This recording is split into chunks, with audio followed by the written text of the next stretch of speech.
So, group projects. In one of my online classes, I have created a group project that I've done every semester. I think it's a really great way for students to be able to collaborate together. What I have noticed going into remote learning in spring of 2020 and talking to a lot of colleagues that had to go to remote workspaces from home, that being able to provide students the opportunity to work in a group in a virtual networking type environment will be very beneficial for them as they move into the job force. So I think it's a really good way to get our students comfortable doing group projects and working together when you have to um, work virtually. So let me just show you how I set it up for the students. Let me go into student view. Over on the left-hand side, I have a tab called Group Project. Now, I want you to know I do not open up this tab until the week that the group project is to start. My group projects last 2 weeks. I think a 1 week group project, along with homework and reading chapters and staying up with everything, would be a little too much for students. So I do make it a 2 week project for the students.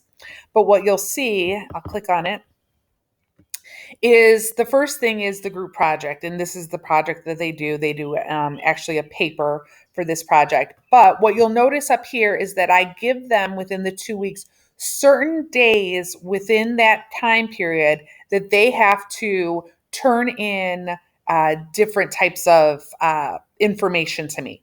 The reason that I do this is that if I just gave them the assignment and said, hey, turn it in 2 weeks, I think that students would wait till the last minute.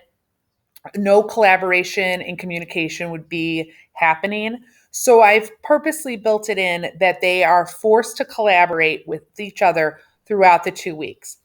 So once they've done this, the rubrics is all right here. I also give them information that if I see that they are not communicating with the group, if I start to get emails from the students that they're not communicating after I've reached out to the student, that they'll just get a 0 for the project. I want to make that very clear that they can't just pop in at the last minute, give a little bit of contribution, that they have to be involved in this whole exercise. The other thing that I do when it comes to a group project is I assign a group leader. That person also gets extra credit points for being the group leader because they're the ones who are going to really have to drive the communication piece of the project. And the other reason that I obtain a group leader is because if I go down to paper, it says project leader only.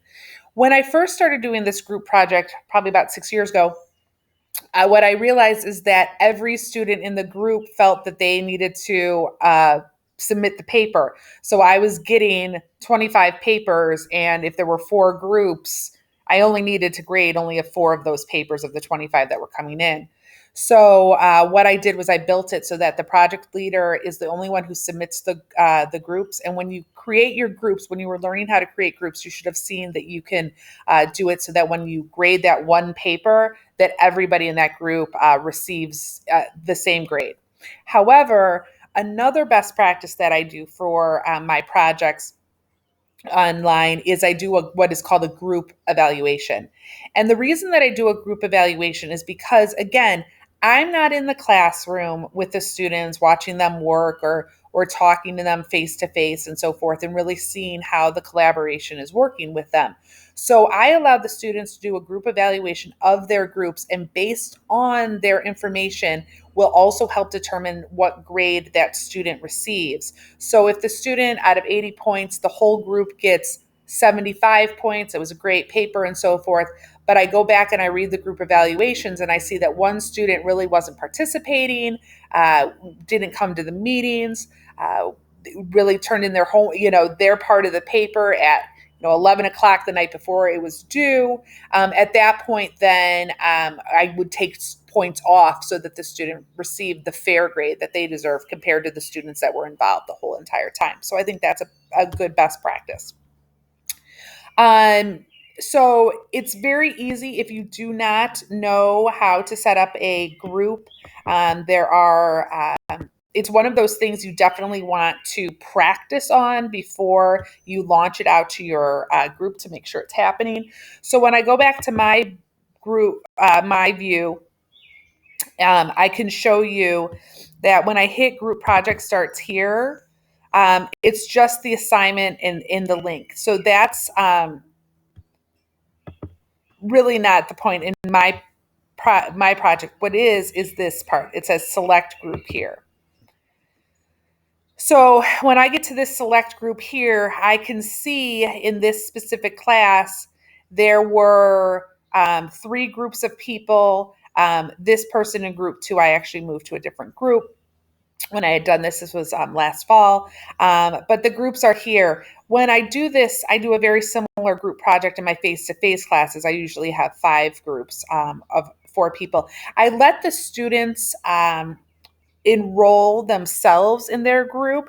And the reason that I do that is because I think that by the time my group project starts, it's around week 8.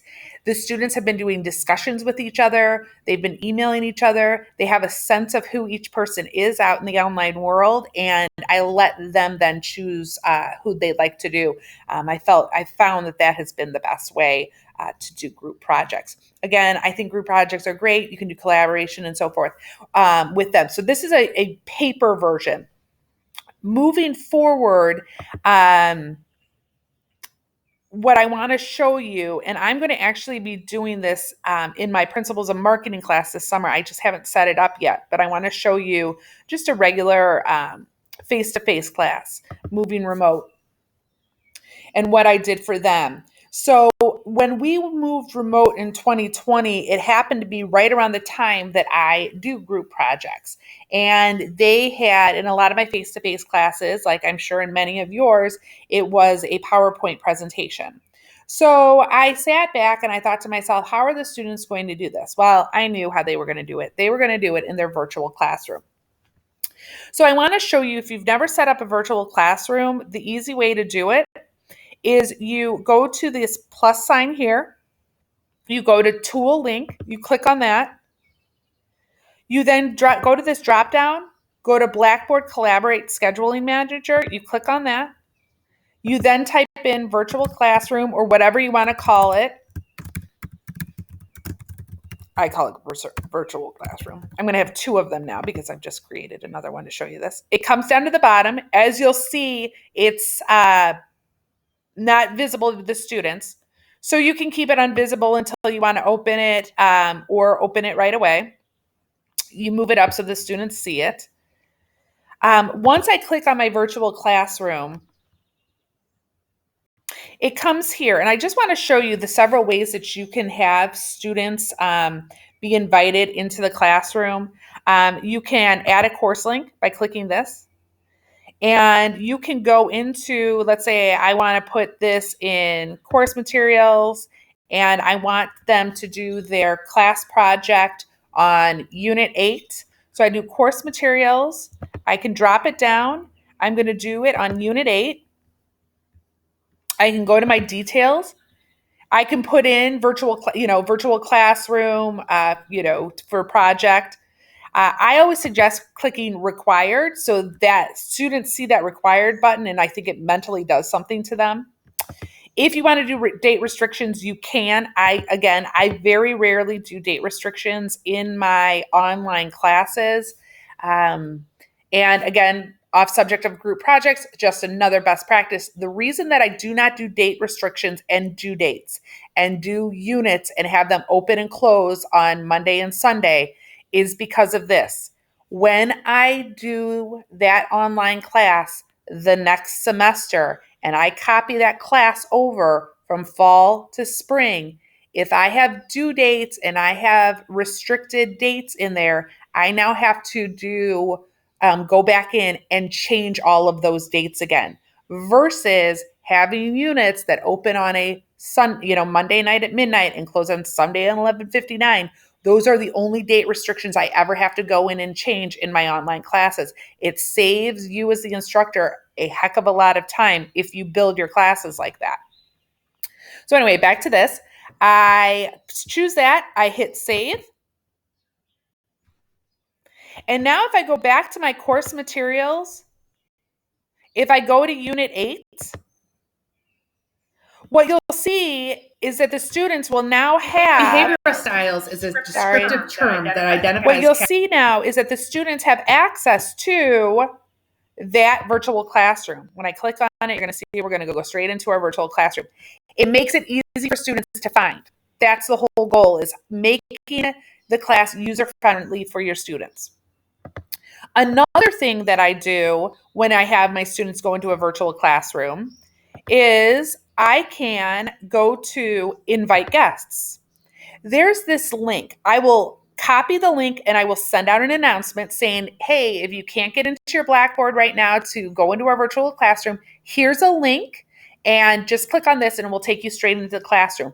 Or let's say that I want to invite, one specific student to have a meeting with me. I can do this here too. I can just enter their email address, send it to them. So wherever they are in the world, if they're not on a computer, they can always get on their phone through their email and meet me in that classroom. So again, this link is a really great way to do it as well. If I want to do a group project, one of the things that I have to do is, and I should have shown you what I did. Sorry, let me go back really quick. So I'm going to do a group project. They are going to be presenting their presentation to me. I currently, as the person in that virtual classroom, I'm the only moderator. The instructor is the only moderator. So I have to give the student access to be able to be a moderator, to share their screen, to present their project. So I go in here. These I stay the same.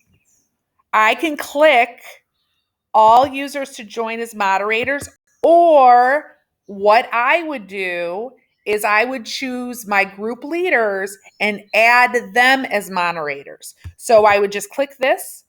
It takes this to my student classes. I click the 4 or 3 student leaders of each of the projects. I click them so that when they come into the classroom to present, they're already set up as moderators. They already can share their screen. They can mute the other people. They have full control.